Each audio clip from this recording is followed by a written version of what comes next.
Alrighty. Doing this again. Live reactions to the college football playoff rankings. I've got the right camera on this time. I've got the right microphone on this time. We're going to do this right. Anybody has any questions, thoughts, reactions, throw them in the chat. We'll talk about them there.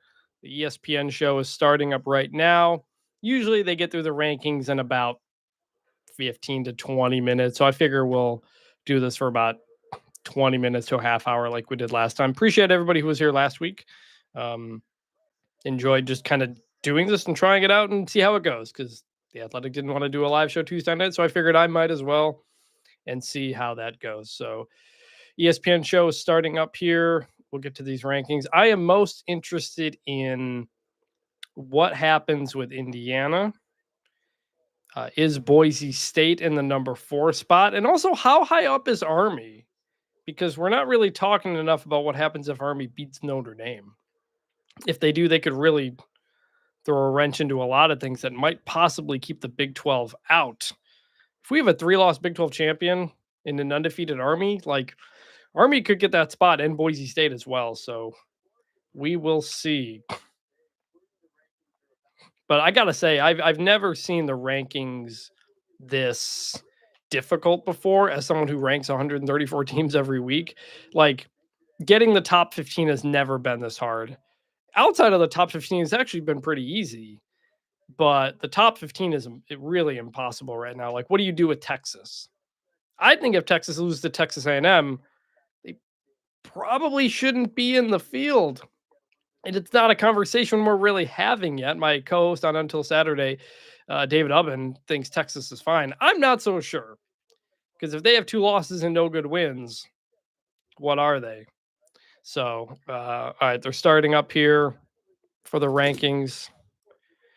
Well, no, first they have to explain the playoff. I got to say, I am surprised that people, not surprised, but explaining the 12-team college football playoff to people who don't really closely follow college football is really difficult when you explain how the top 4 seeds work, how the top 5 champions get a bye, or get an automatic spot, and the top 4 get a bye. And it's getting harder. I think ESPN on College Game Day last week made it even more confusing when they had Kirk Herbstreit and everybody with the pointers, and it was a lot. It's going to be a lot because the Big 12 and the ACC are not as good as we thought they were. It's also because the SEC is not as good as we thought it was at the top. We used to have. We're not having that dominant Georgia, Alabama, where everything kind of flows from there. The top team is Texas, but Texas has no wins. So we'll see. All right.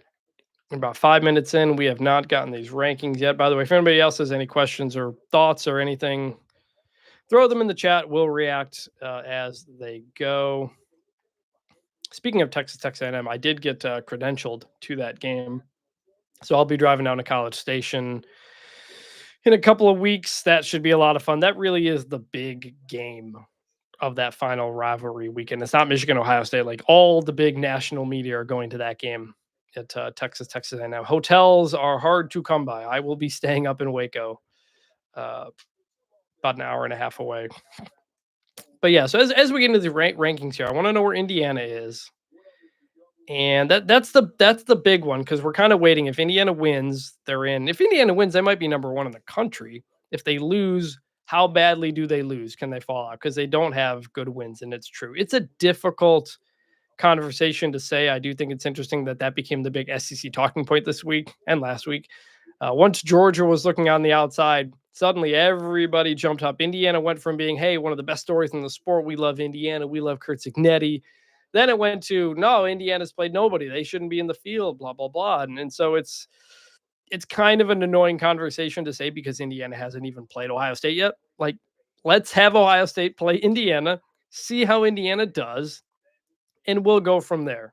Ohio State's about a 12-point favorite in that game. If Indiana's within 10 points, I think they're fine. I think they're in the playoff field.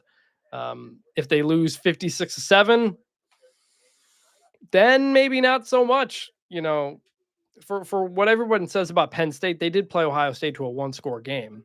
It was a close game. That is kind of what they're leaning on at this point. But if Indiana has a blowout loss and nothing else, then there's nothing really else to go with. So All right, we're at 6 minutes into this ranking show. We haven't gotten any rankings. They are moments away, according to the graphic here on ESPN.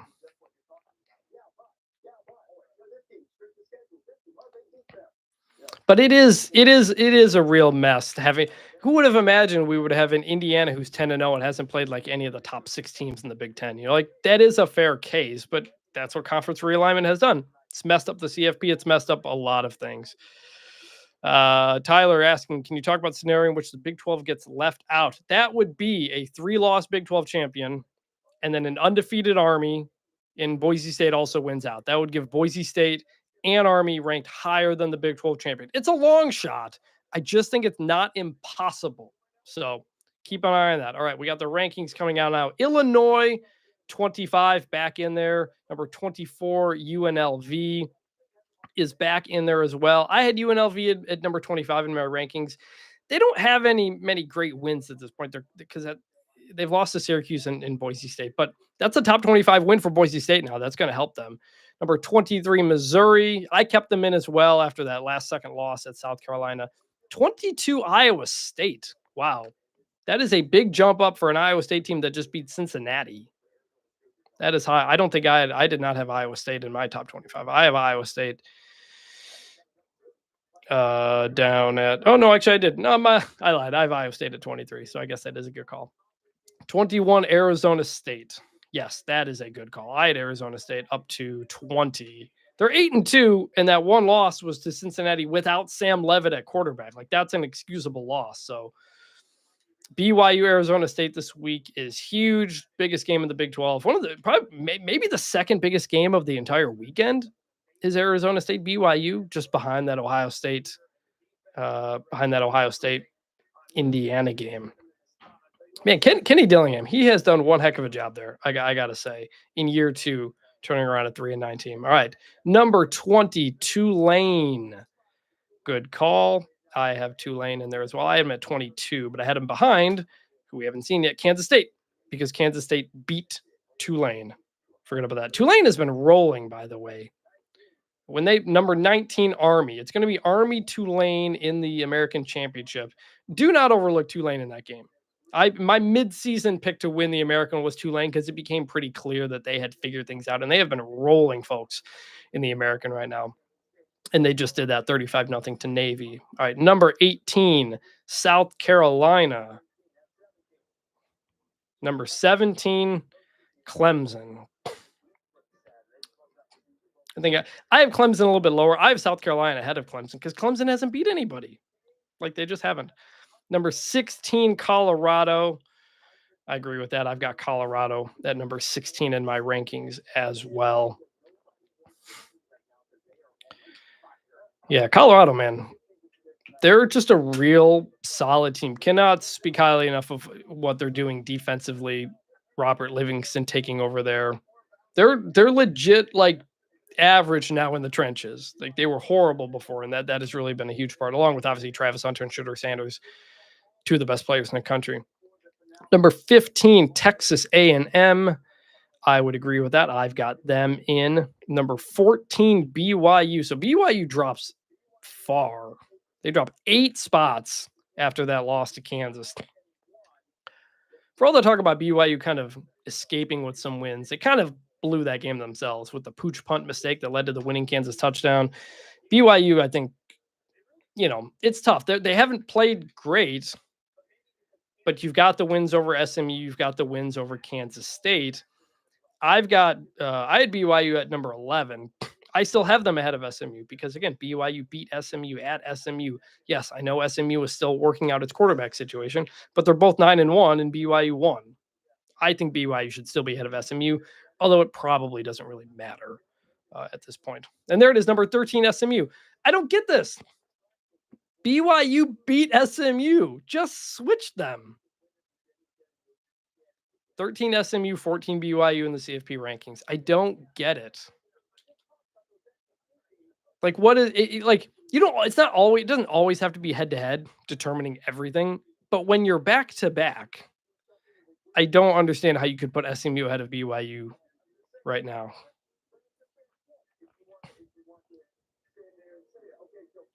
Number 12, Boise State. So Boise State's back in the field regardless of being a conference champion. They're up to number 12. I had Boise State behind those two, but you could interchange them, and I think that's fine. I think the bigger issue for Boise State is that SMU and BYU have more chances for better wins. So if they all win out, they're going to jump Boise State anyway, which is why it doesn't really matter at this point. What it does matter though is that Boise State is going to be the number 4 seed here in this bracket when they put up the bracket. Boise State's because they're ahead of the Big 12 champion. Actually, they're going to be the number 3 seed because they're going to be ahead of the Big 12 and the ACC champions. Interesting.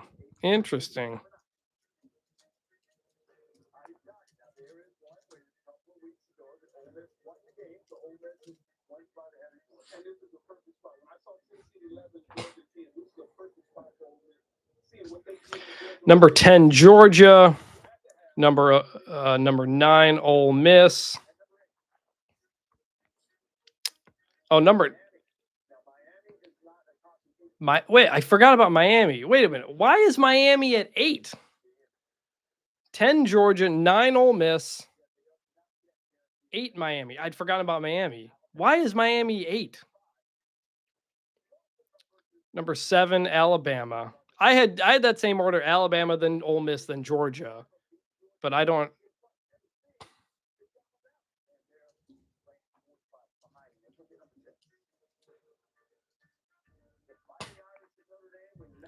Number 7, Alabama. Number 6, Notre Dame. Notre Dame fans hate me. I understand it. I have Notre Dame at number 10 because I have that Northern Illinois loss really weighing them down. You beat Army, you'll jump those SEC teams, you will be fine. It's okay. Number 5, Indiana, which makes sense. That's where they were.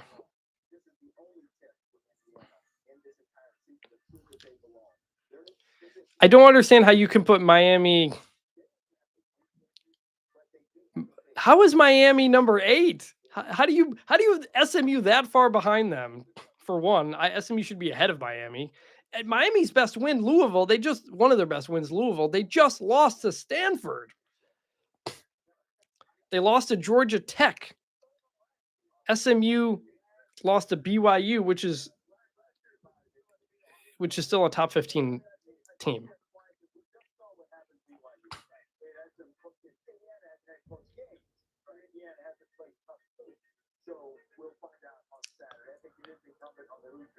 So we're going to have the same. It's going to be for number 4, Penn State. We know that. It's going to be number 3, Texas. Number 2, Ohio State. Number 1, Oregon. Yep, there's Texas. So top 5 is going to remain unchanged. Ultimately, what this means, we'll see the bracket here in a second. Ultimately, what this means is Boise State's going to be number 4. They're going to be number 4 in this bracket, ranked ahead of. Oh, I just realized ESPN is not doing the reveal the same way. They're not putting him in the bracket.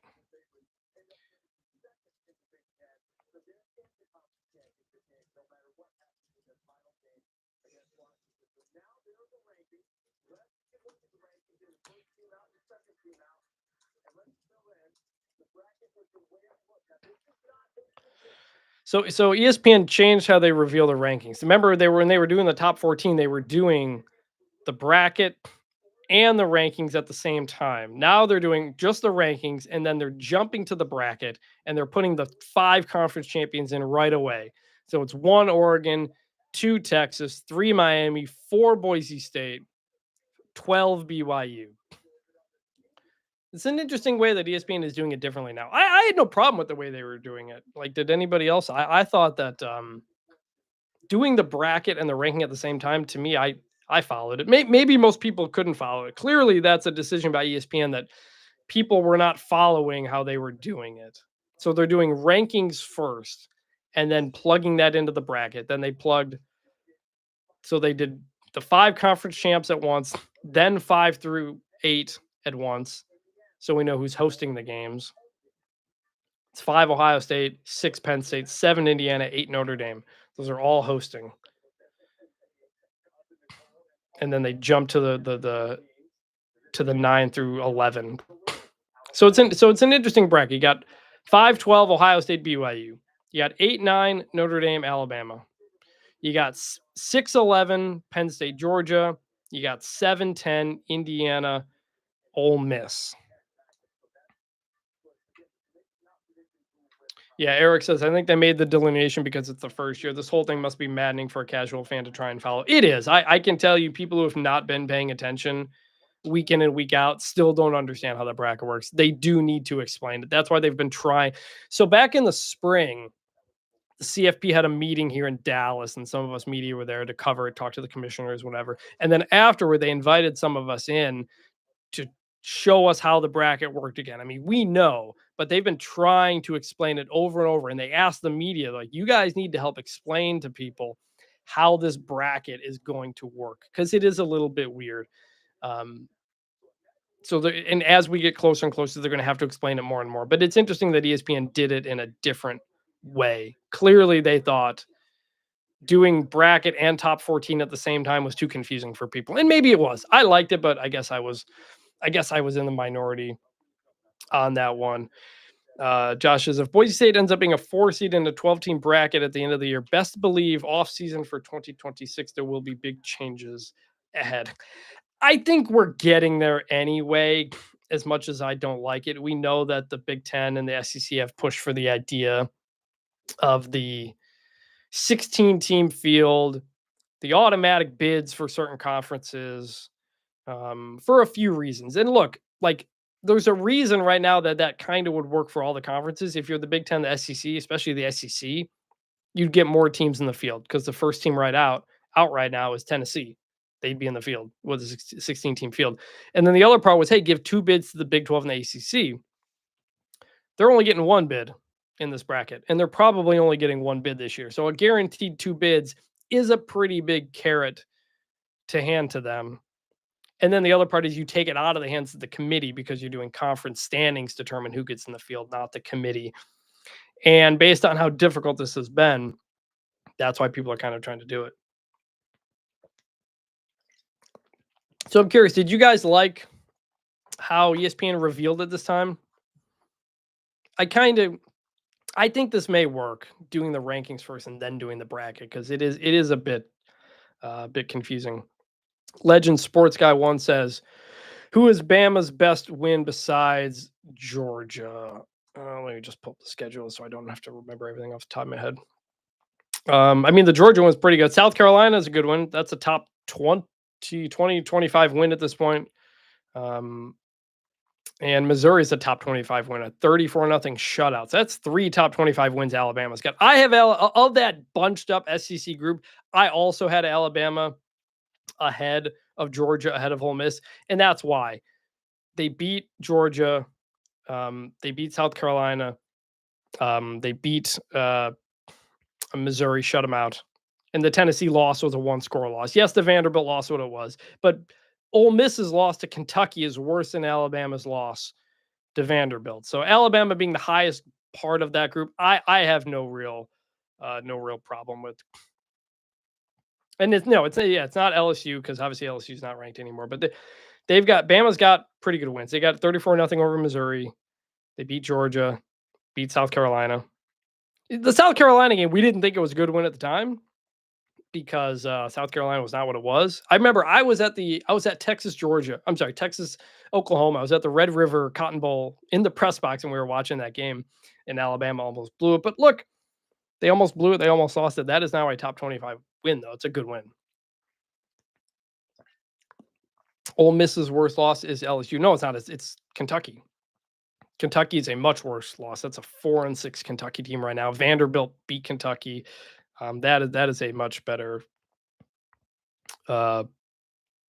Alabama losing to Vanderbilt is a better loss than Ole Miss losing to Kentucky. That's how I would put that. Legend Sports Guy 1 says Kentucky would beat LSU right now if it was Kentucky. I don't know. Like, Kentucky hasn't been that good. I don't think LSU's been that good either. That's a tough call. I don't know. If it was at Kentucky, possibly. But so, like, all right, let's look at the bracket here. Boise State is the number 4 seed is probably the headline of this ranking situation. Having a group of 5 team there, but I don't think it may not hold. If there's a 2-loss Big 12 champion, they're probably getting that number 4 seed over Boise. Because if it's BYU, because they're going to play each other in the conference championship game, they're going to have opportunity for more good wins. The problem for Boise State is they're probably not going to play. They may not play UNLV in that Mountain West championship game, even though UNLV is a top 25 team. The problem is Colorado State is undefeated in Mountain West play. They're only 7-3, but they didn't play Boise State and they don't play UNLV. And so now it may be Boise, Colorado State in that Mountain West championship game. And that's not going to be it would probably end up having to be a 9-3 Colorado State if you win. So like it's an okay win, but it wouldn't be a top 25 win like UNLV. Whereas BYU, Colorado, Arizona State, Iowa State, whoever those are all top 25 teams right now. And they're going to play each other. So it's going to be an extra good win for the Big 12 champion. I will be there. I'm going to be at the Big 12 championship game because it's here in Dallas. That may be the most consequential conference championship game. That in the ACC, because the winner is going to the playoff. The loser is probably not. So there is that 5-12 matchup, Ohio State, BYU, 8-9 matchup, Alabama, Notre Dame. So going back to the 5 seed, this does again set up that situation people had been worried about with this field, which is the 5 seed may have the easiest path to the playoff. Because if you're Ohio State, you're playing BYU and then Boise State. And even if those two were flipped, if it was playing Boise State first and then BYU second, it is a notable path. We don't know what's going to happen in conference championship games. If it's Ohio State, Oregon in the Big Ten championship and Ohio State loses, is Ohio State going to fall from number 5 or where they are? I don't know. We don't know because you'd have an extra loss. But then if you're saying, hey, if you played in conference championship game, it shouldn't hurt you, then it shouldn't hurt the SEC, the ACC or the Big 12 either. Legend Sports Guy says, I think it's clear who the best 4 teams are. Oregon, Ohio State, Indiana, Texas. I don't think it's clear who any of the 4 best teams are. That's the thing. If we were doing a 4-team field this year, like, it would be tough. Like, would it be?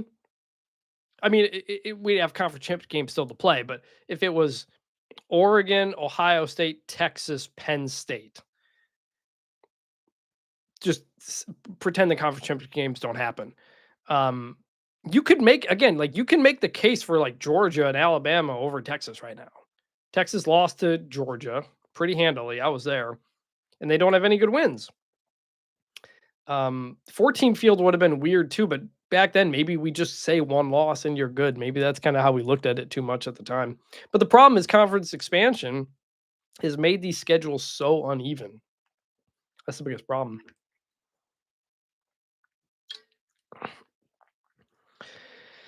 Yeah, I mean, I don't think it'd be 3 of 4 Big Ten teams in a 4-team field, which is another part of it. Like maybe the committee would handle it differently if it was a 4-team field and we knew it was going that way. So, I mean, Ohio State, Indiana this weekend is just so important. Can Indiana keep it competitive? Can Indiana win? I kind of have a feeling Ohio State's going to win going away. They're a 12-point favorite last I checked.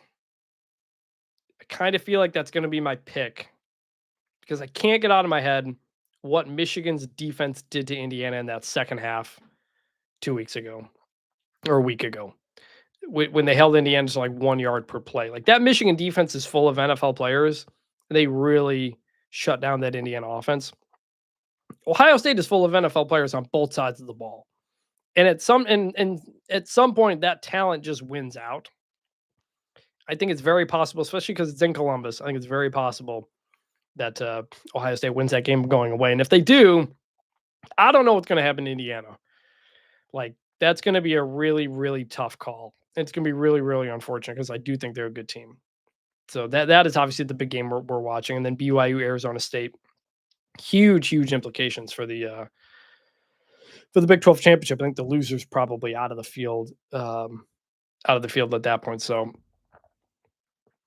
I don't know. Like week to week, it's kind of hard to it's kind of hard to judge a committee. Things are changing, and no real rhyme or reason. I think the biggest thing I would say makes no sense in this rankings this time is Miami at number 8, like for no reason whatsoever. Why should Miami be out of Ole Miss and Georgia and even SMU? I just don't see any reason. I had Miami down at 14. I've got Miami at 14 in my rankings, behind SMU, behind BYU, behind Boise State. They can win their way into the playoff, absolutely. But they're just like sitting there in between Alabama and Ole Miss, and they just make no sense. They have no real good wins other than Duke. Duke is probably their best win. It ain't Louisville because Louisville just lost to Stanford. Um, I don't know. That's a real mess. But I like that they do the ranking show. I know some people don't like it. It does create discussion. It does give us things to talk about, and that's ultimately what the sport is about. We don't. Not every team plays anybody. It's just the nature of college football. It's the way it's always been. We'd like to sit and debate anything. So, if anybody else has any questions or comments or anything, probably wrap this up in a minute here. I appreciate everybody who jumped in. Looked like the numbers were a bit higher than last week, which is cool to see. I just kind of want to get on camera and just talk about it, see what people think. Um, and appreciate Legend Sports Guy for all the comments in the chat this week. This was fun. Tried to do it next week. We'll see. Man, I got to get up early tomorrow, going to New York for a work thing.